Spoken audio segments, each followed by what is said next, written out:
Yo, welcome back everybody to a brand new video here on the second channel, and today we're going to look at some online tournament results here from the first weekend of Shrouded Fable being legal. Now, of course, Shrouded Fable is going to be legal for the World Championship, so any of these online tournament results, whatever decks do well, whatever cards are doing well from the new set, it will genuinely impact the world's meta. I do think there is a good chance that some of these decks that do well in these online tournaments could actually end up being what decks end up dominating the World Championships. People might be testing for Worlds, so it's pretty important to look at the information here from these online tournaments and see what decks are doing good. It is the first weekend of Shrouded Fable being out, so it hasn't been out for that long, but I think it's important here to see what is doing good here in the tournaments. And of course, if y'all are going to want to enjoy the video, make sure to leave a like, and if you're new here to the second channel, make sure to subscribe down below. I'd greatly appreciate it. I'll leave a link to Limitless down in the description below here if you want to play in any online tournament for yourself. There's usually like a new one every single day. If you're interested in online tournaments, check out play.limitless in the description. So, starting things off here, we have the Battle Park tournament. This was the smallest tournament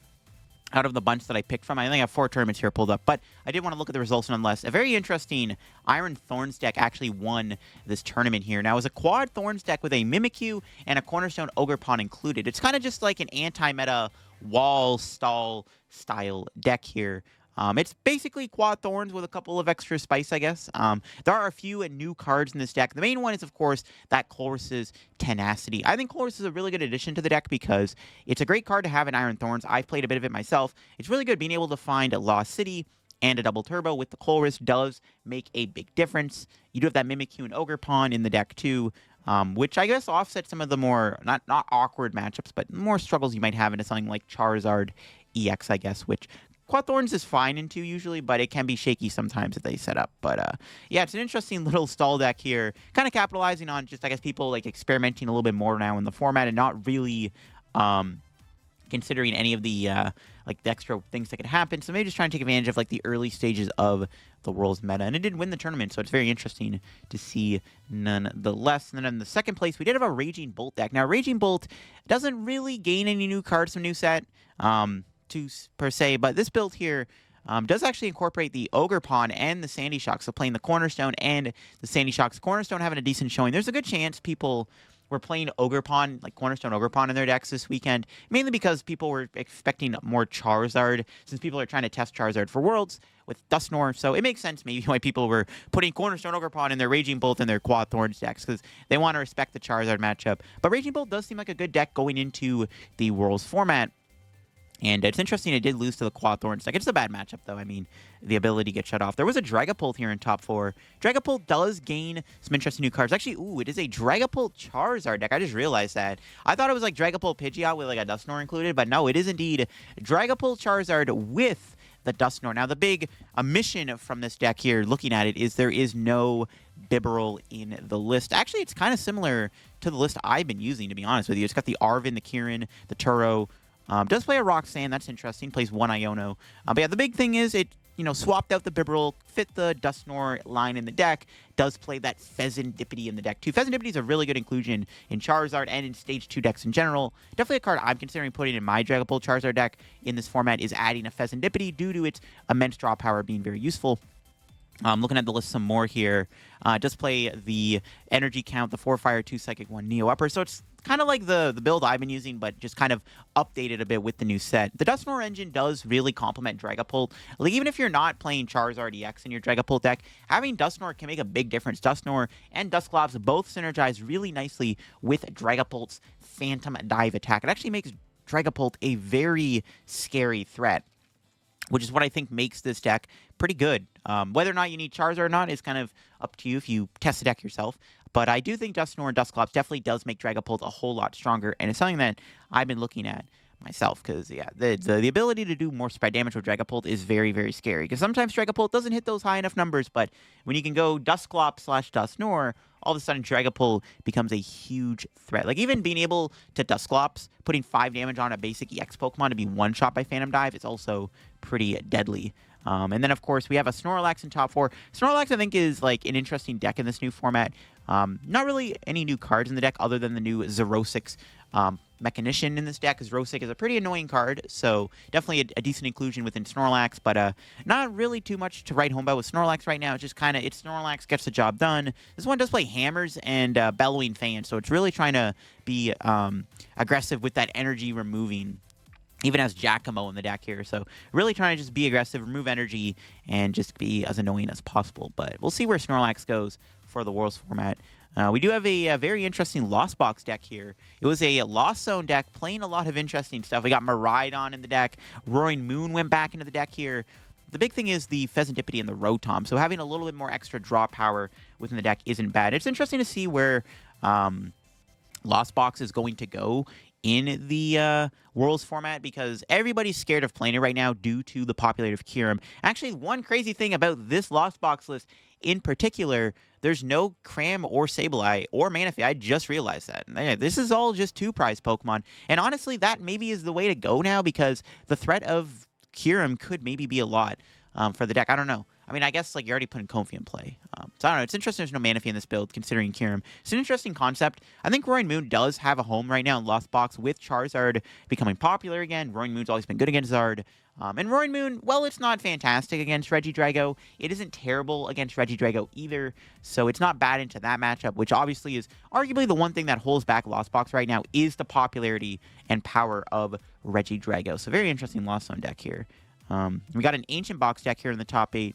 Ancient Box doesn't gain too many new cards from the new set. Night Stretcher is not a bad inclusion, though. It's a great way to get back your Roaring Moon into your hand, gets you an energy. I think Night Stretcher is going to be a really nice card to put in the deck. I have seen Roaring Moon also with Petra, and I think there might be one in this video we might be looking at, so stay tuned for that. But yeah, Ancient Box seems like it's like fine right now. But the one thing that scares me about the deck is you don't seem to have the greatest matchup into Charizard and Regidrago. Regidrago doesn't play Noivern anymore, which is a good thing, but Regidrago does have Gudra, which is not such a good thing. So I'm skeptical on whether or not the Drago matchup is very good, but I haven't really played it myself, so I don't know. Maybe the matchup isn't as bad as I'm thinking it is, but could be. Speaking of Regidrago, we got our first look at a Regidrago deck here.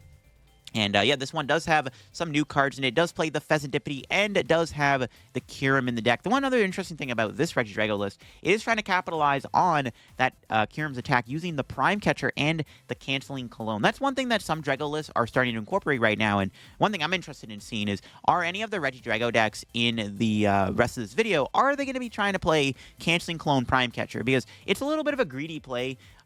The odds you hit turn 2 Kyurem Prime Catcher Cologne is not the highest. Like, I'm going to be honest, it's probably not the highest odds ever.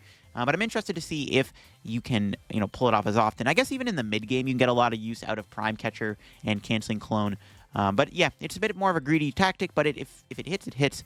Does have that Pheasantipity in the deck, another great addition to Regidrago. Also playing in Iron Leaves. That's something that has popped up since, and the Iron Leaves can make a pretty big difference because it does allow you to get an extra switch card, and it's a grass attacker against Charizard if it ever comes up. So yeah, Regidrago looking very, very strong. All right, and then finally in this tournament, there's a Sablezard deck. That's a deck I wasn't expecting to see. But I mean, it's not like a terrible deck still. This deck might still have a bad Regidrago matchup. That's still like the one thing that scares me about it. I guess if you do play Monkey Dory, though, then maybe your Regidrago matchup isn't that bad. Because you can deflect the Dragapult damage. Being able to deflect the Dragapult damage, I think, is going to be the thing that maybe gives Sablezard a little bit of legs right now. But yeah, Sablezard seems like it's okay. I mean, I think your matchup spread isn't terrible, except, yeah, your Regidrago matchup might be a little scary, especially if they're starting to play Prime Catcher Cologne. It can get pretty spooky. Next up, we got the Redacted Masquerade Tournament, and the winning deck here was indeed Raging Bull with a couple of new cards. You can see here it does play Night Stretcher, but the big new cards it has is the Pheasantipity in the deck. Pheasantipity isn't a bad new addition to the deck. It gives you more draw power. In fact, this build doesn't even play Mew EX in the deck, opted just for that Pheasantipity. And then, of course, you do have the Blood Moon Ursaluna, another new card I've been seeing talked about within Raging Bull. Blood Moon Ursaluna not only is a 1-prize attacker, but it also can be useful because it get you 2 energy into play with its ability. When you play it from your hand, you can attach up to 2 fighting energy. So it does let you put more energy into play out of nowhere, and that could be pretty good. Obviously, you can see this build playing 4 basic fighting energy in the deck to really capitalize on the Blood Moon. So the Blood Moon is definitely a really interesting concept in Raging Bolt. I haven't tried it yet, but maybe Blood Moon Ursaluna is a good addition to Raging Bolt. The Pheasantipity Blood Moon combo definitely seems like they could be good cards. It did win the tournament after all. It was able to take down Dragapult here in the tournament. Not really surprised. I mean, Dragapult's always had a bad matchup, even though it looks like it's another one of my builds here. It looks like got the Kirin Turo Silene, got the Dragapult, the 1/1 Zard, and of course fitting in the Dusknoir engine with the Pheasantipity. Yeah, the Dusknoir Dusclops definitely, like I said, feels really good within Dragapult. I want to play it myself. Has that Earthen Vessel. Double Night Stretcher is also interesting. I guess one thing to note about this build here, it actually cut down on the energy. It's playing 3 fire, 2 psychic as opposed to 4 fire. So I guess when you have the Night Stretchers in the deck and the Super Rod, it kind of makes up for lack of energy. But Night Stretchers also is really, really good in general with the Dusknoir Dusclops. I guess the one thing with keeping the Silene in this deck here is since you do play a heavier line of Stage 2s, I mean, you're playing 4 different Stage 2 Pokemon, having Silene to reuse Candy actually ended up probably being really useful. So definitely cool stuff to see. Let's see here. We got a Gardevoir in top 4. Gardevoir feels like it might be slipping a little bit, but honestly, it's still not terrible right now. You might have a bad Drago matchup, but I mean, maybe you can still beat it. Maybe Gardevoir is still like okay right now within the format. This Guardy build, not playing Unfair Stamp, opting for Hyper Aroma, also playing the Cresselia, the double Flutter Mane. So, yeah, double Flutter Mane feels decent right now. Yeah, a double Flutter Mane could be pretty good in this format, especially against something like the Regidrago if you can shut off their Ogre Pawns. Maybe Klefki's better, too, in that matchup. I don't know. There's a Goldengo in top 4. That always makes me happy. Goldengo, I mean, I don't know if it really gains many new cards, but I guess the one new card that it does gain is the Pheasantipity. So maybe Pheasantipity does feel good. I mean, Night Stretcher's not bad either. It can turn into a Pokemon or an energy. Sometimes Night Stretcher can be an extra energy for Goldengo's attack. So really happy to see Goldengo have a little bit of success here in this format. Definitely just kind of one of those decks that always seems to be around. I don't think it's ever like amazing and super playable and popular, but it's cool to see Goldengo hanging out here. And yeah, Pheasantipity is not a bad new addition. You get Iono with a Pheasantipity on board, you can draw more cards, and this can help you chain a big knockout. So yeah, really cool stuff. Another Regidrago here in the top 8. This one also playing the Kyurem and the Prime Catcher Clone package. So, like I said, this build is really trying to capitalize on Prime Catcher Clone. Does have the Pheasantipity in the deck, the double Dragapult. The one thing to note, actually, is no Goodra in this build. I don't think the other Drago build we looked at earlier either had a Goodra in it. So, no Goodra in those builds is definitely an interesting takeaway for sure. Because Goodra can be good in the mirror match, right? So, it is interesting to see the Regidrago decks cutting the Goodra out. So Lugia in top 8. Now another deck right now that feels like nobody's really respecting or looking at right now is Lugia, and I wouldn't be surprised to see Lugia have a decent performance at Worlds. This build going back to the Cinccino. I think Cinccino's is the best way to play right now. The Vessel build isn't bad, but if Gardevoir is starting to fall off in popularity, the Vessel build of Lugia gets a little bit weaker, and then in favor, you can just instead play the Cinccino build, which is better into Charizard and Regidrago, which are going to be more popular. So it makes more sense that the Cinccino build of Lugia is going to be a little bit more popular right now in the format. And we have our first Charizard deck here to look at. That wasn't Dragapult Zard. It was the Zard deck here with the addition of the Dusknoir. This one doesn't play Pheasantipity, though, which is interesting. This one plays 5 basic fire, so a lot more greedier on the energy count there. Also playing, well, I guess the one thing to note, plays 4 Arven, 4 Iono, so just has a lot more draw within the deck, I guess. There's no Bibarel, no Pheasantipity, using Unfair Stamp as the A-Spec. Yeah, let's first look at a Charizard list here in this format. It's interesting stuff. Then we got a future Thorns deck here within the, well, I guess it is Quad Thorns with, Quad Thorns with Iron Crown, or it's like a future Toolbox Thorns deck. It's not really a Toolbox. There's no Miraidon, no Iron Hand. I mean, it is basically just Quad Thorns with the 4 Iron Crown, I guess. That's interesting. Try and do more damage with the thing. It's only 2 rows of deck list, bro. That's crazy. What the heck? That's wild. It got top 8, so cool stuff. Next up, we have the Shrouded Fable free entry tournament here. And the deck that did take down the tournament was indeed a Regidrago V-Star deck here. Now, this one, like I said, once again, going in with the Kyurem and the Prime Catcher Clone, also playing Pokemon Catcher in the deck, as opposed to, like, more Boss. Only plays 1 copy of Boss's Order, but opts to play more copies of Pokemon Catcher, which is a bit of an interesting take on the deck here. Does play the Goodra, so this one does have the Goodra in the deck. Plays the Iron Leaves also. No Radiant Charizard in this build. Just all in on the 2 prizers. Place a Kyurem in there. Very interesting stuff for sure. Yeah, we'll have to see how Drago does. It did win the tournament, so this one definitely did pretty good. Actually, we got an Entei Valiant also within the top 4 here. Very interesting stuff getting in the finals. Interesting that Entei Valiant lost to Regidrago. I guess it can be tough if they use Goodra. I mean, you do have the ability to go around and like knock out their Ogre Pawns and stuff, but I guess Goodra could be a problem. This one also playing Scuba Cyclone and 4 Carmine, so no research, just Carmine, Scuba Cyclone. Interesting engine for sure. Entei Valiant also feels like a deck that never really went away, but no one really ever plays for some reason. And it got sandwiched in between another Regidrago deck here that ended up getting 3rd place here in the tournament in the top 4. This one incorporates the Haxorus in the deck. That's the first time we've seen that. Haxorus is really good into Lugia, obviously, so it makes sense why this Regidrago deck would be playing the Haxorus, also, of course, playing the Kyurem, and also plays Prime Catcher Cologne. So I guess Prime Catcher Cologne is going to be a staple in the deck. One thing to note, too, about this list, also only plays one copy of Dragapult. Most Drago lists will play 2 Dragapult because it is arguably your main attacker, the one you want to use early on in the game.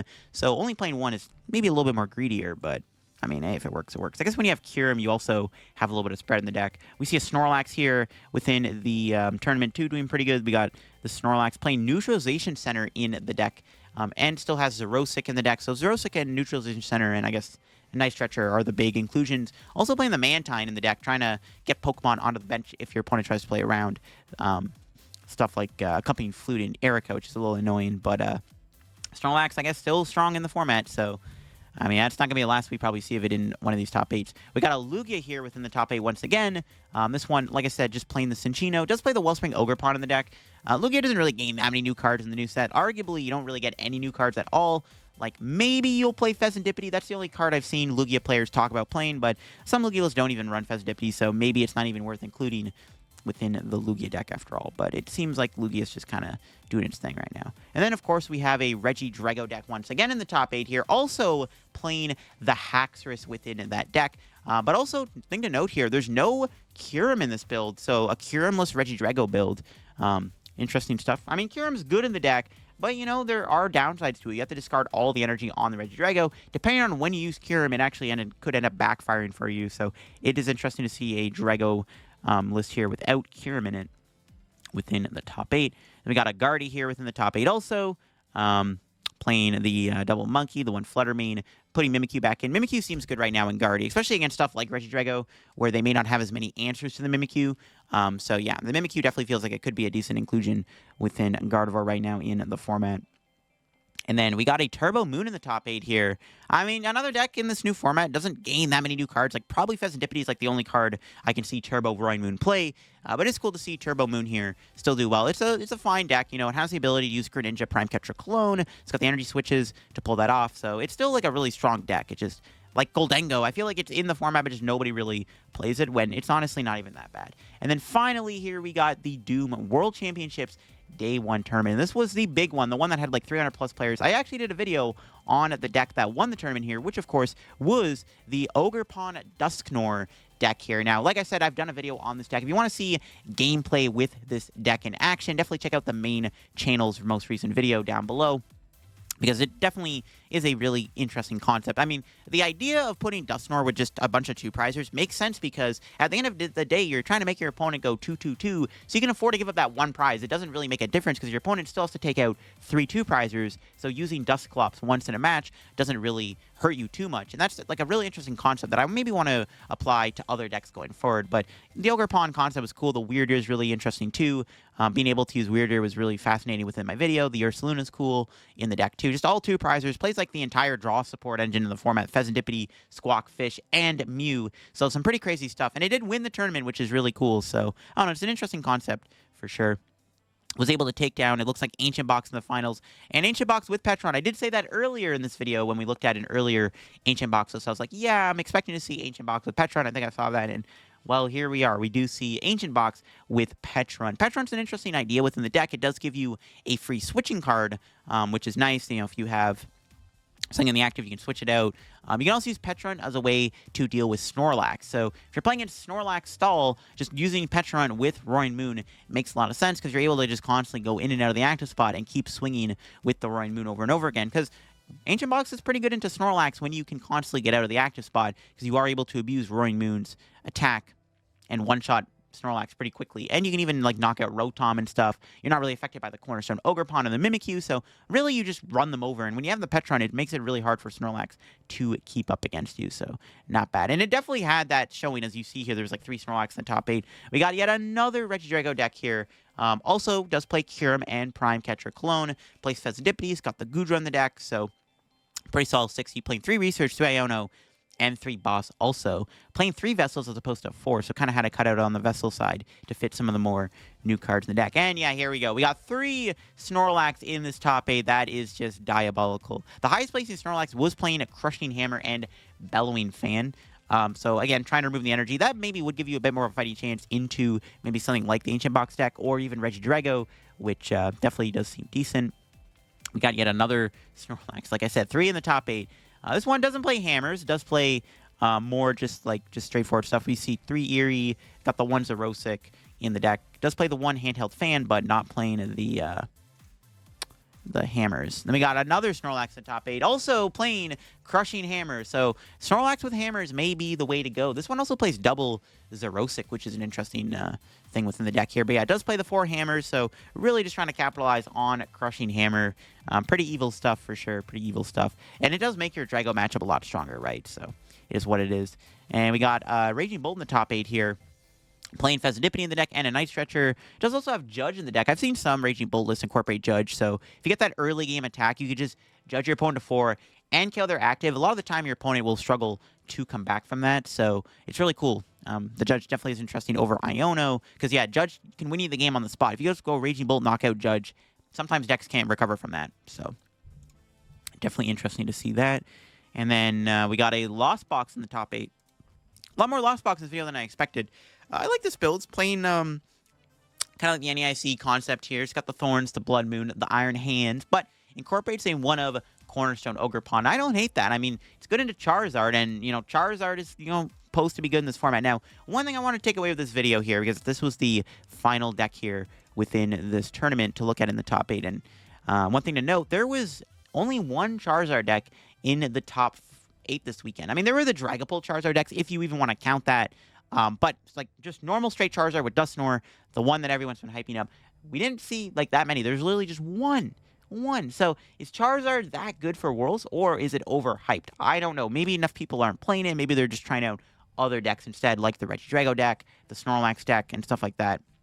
But I don't know, man. Is Charizard just not seeing play because it's not good? I don't know, man. There was only 1 in the top 8. Definitely interesting. It also could be because Charizard's getting heavily bullied right now in the online tournaments. I mean, just look at the amount of Snorlax in this tournament specifically. The highest placing Charizard deck was in the top 16, so it did get top 16, obviously, and, you know, it does have the Dusknoir in the deck and stuff. But, I mean, looking at it, bro, look at all the Snorlax. There's 5 Snorlax. There's 2 outside of the top 8 here, so absolutely devious. One of the Snorlax actually, like, bubbled out of top 8 here, getting 9th place with that 6-1-1 record. So, very interesting stuff. Snorlax might not actually be dead after all. I thought Snorlax was getting a little bit worse for this format, but maybe I'm proven wrong. Snorlax actually seems good. There was a lot of Snorlax. Actually, it might have been the deck that we ended up looking at the most within this video over maybe, I guess Regidrago was maybe the most, but there's a lot of Snorlax, and that kind of scares me. I'm not a big fan of Snorlax, so it's pretty scary to see a lot of Snorlax in these online tournaments. But yeah, that'll be for me for the first weekend here of Shrouded Fable being illegal. What do you think of these online tournaments? Results down below. Is Regidrago